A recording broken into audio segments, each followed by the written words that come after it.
Gilliard. Are you ready, kids? Aye, aye, Captain! I can't hear you. Aye, aye, Captain! Oh!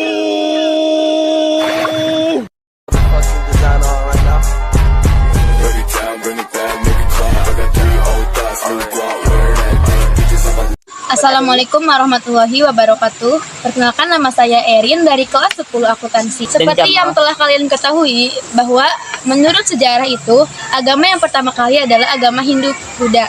Nah, di sini saya akan menceritakan tentang Kerajaan Tarumanegara. Kerajaan Tarumanegara adalah kerajaan kuno yang berkuasa di wilayah Pulau Jawa bagian barat dari abad ke-4 hingga ke-7 Masehi. Kerajaan ini didirikan oleh Jaya Singawarman pada tahun 358 dan mencapai masa kejayaan di bawah kepemimpinan Purnawarman, cucu dari pendiri kerajaan tersebut.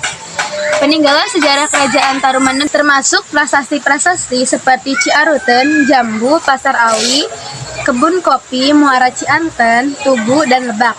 Prasasti-prasasti ini memberikan gambaran mengenai kehidupan pada masa itu dan menunjukkan keberadaan serta kejayaan kerajaan tersebut. Kerajaan Tarumanegara juga menjalin hubungan diplomatik dengan negara Cina pada abad ke-7 Masehi. Dalam aspek sosial ekonomi, kerajaan ini memperhatikan kemakmuran rakyatnya dengan membangun infrastruktur seperti kanal untuk irigasi dan pelayaran. Agama yang dianut oleh Raja Purnawarman dan rakyatnya adalah agama Hindu Siwa.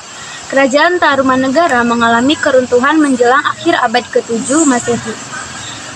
Dibuktikan dengan hilangnya hubungan diplomatik dengan negara Cina setelah tahun 669 Masehi.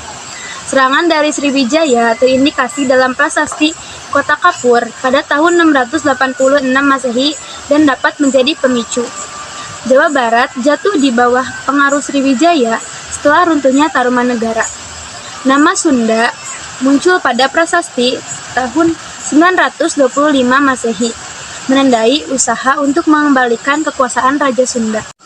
Meskipun kemenangan awal, pengaruh asing, terutama dari Swarnabumi, tetapi tetap kuat hingga abad ke-13. Periode gelap di akhir abad ke-7 Masehi berakhir dengan munculnya prasasti Canggal pada tahun 732 Masehi, menandai awal kembalinya sejarah Jawa Barat. Di Kerajaan Tarumanegara ada 12 raja.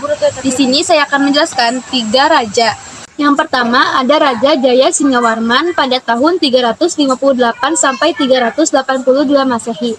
Jaya Singawarman adalah seorang Maharesi dari Salankayana, India, yang menjadi pendiri sekaligus raja pertama Kerajaan Tarumanegara. Ia datang ke Nusantara karena kekacauan dan penjajahan oleh pasukan Maharaja Samudragupta dari Kerajaan Magadha. Setelah diterima oleh Raja Dewa Warman di Kerajaan Salakanegara, Jaya Singawarman dinikahkan dengan salah seorang putrinya. Jaya Singawarman kemudian membuka wilayah sekarang diperkirakan di sekitar Bekasi dan mendirikan Kerajaan Taruma pada 358 Masehi. Yang kedua ada Raja Purnawarman pada tahun 395 sampai 434 Masehi. Kerajaan Tarumanegara mencapai puncak kejayaannya pada masa pemerintahan Purnawarman, yang merupakan raja ketiga. Pada 397 Masehi, Purnawarman membangun ibu kota kerajaan yang letaknya lebih dekat ke pantai. Itu diberi nama Sundapura, cikal bakal kata Sunda sekarang. Maharaja Purnawarman adalah raja yang gagah berani, bijaksana, dan sangat memerhatikan kehidupan rakyatnya. Pada masa pemerintahannya, dilakukan penggalian sungai Gomati sepanjang 12 km untuk menghindari bencana alam seperti banjir ataupun kekeringan yang melanda musim kemarau. Perekonomian di kerajaan ini juga maju, dibuktikan dengan raja yang memberikan sedekah 1000 ekor sapi kepada para Brahmana. Penduduknya hidup dengan cara bertani dan sistem pemerintahannya pun sudah teratur. Raja terakhir adalah Raja Linggawarman pada tahun 666 sampai 669 Masehi. Linggawarman adalah raja kerajaan Tarumanegara terakhir yang hanya memiliki dua orang putri, yaitu Manasih yang menjadi istri Tarusbawa dari kerajaan Sunda dan Soba Kancana yang menjadi istri Dapuntah yang pendiri kerajaan Sriwijaya. Secara otomatis, kekuasaan jatuh pada putri sulungnya dan menantunya, Tarusbawa. Hal ini menandai berakhirnya kerajaan Tarumanegara karena Tarusbawa memilih kembali ke kerajaannya sendiri, Sunda, yang sebelumnya di bawah kekuasaan Tarumanegara. Kerajaan Tarumanegara juga mempunyai peninggalan berharga. Yang pertama ada Prasasti Ciaruten. Prasasti Ciaruten atau Prasasti Ciampea pertama kali ditemukan pada tahun 1863 oleh pemimpin Batavias Genoot Capen Kunsten en Weten Capen, sekarang Museum Nasional. Prasasti ini terletak di Desa Ciaruten Ilir, Kecamatan Cibung Bulang, sekitar 19 km arah barat laut dari Kota Bogor. Prasasti berukuran 200 cm dikali 150 cm ini berisi sebuah pesan yang ditulis dengan huruf Pallawa dan bahasa Sanskerta. Isi Prasasti Ciaruten terdiri dari 4 baris yang ditulis dalam bentuk puisi India. Kedua, ada Prasasti Jambu. Prasasti Jambu atau Prasasti Koleangkak ditemukan di puncak Bukit Koleangkak, Desa Pasir Gintung, Kecamatan Lewiliang.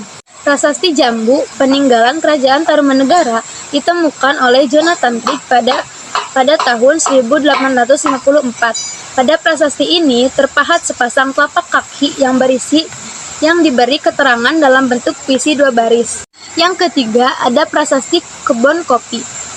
Prasasti Kebon Kopi ditemukan di Kampung Muara, Desa Ciaruten Ilir, Cibung Bulang, Bogor, oleh seorang pemilik perkebunan kopi, Jonathan Trigg, pada 1863. Terdapat 2 prasasti kebun kopi yang dinamai Prasasti Kebun Kopi 1 dan Prasasti Kebun Kopi 2. Prasasti Kebun Kopi 1 disebut juga sebagai Prasasti Tapak Gajah karena pada permukaannya terdapat pahatan tapak kaki gajah.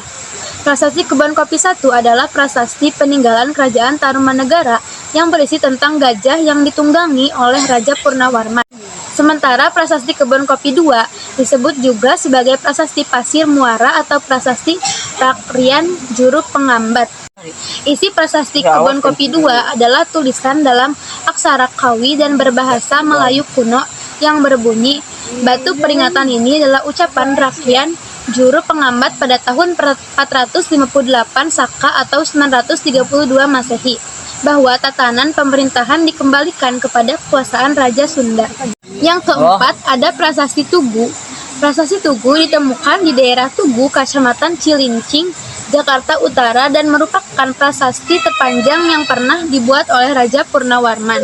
Prasasti ini dipahatkan pada sebuah batu bulat panjang yang isinya berupa pernyataan letak ibu kota Kerajaan Tarumanegara. Selain itu, isi Prasasti Tugu menerangkan penggalian Sungai Cabdrabaga oleh Raja di Raja Guru dan penggalian Sungai Gomati. Penggalian ini dimaksudkan untuk menghindari bencana alam berupa banjir dan kekeringan yang terjadi di musim kemarau. Sekian video penjelasan dari saya mengenai Kerajaan Tarumanegara. Kurang dan lebihnya mohon maaf. Wassalamualaikum warahmatullahi wabarakatuh.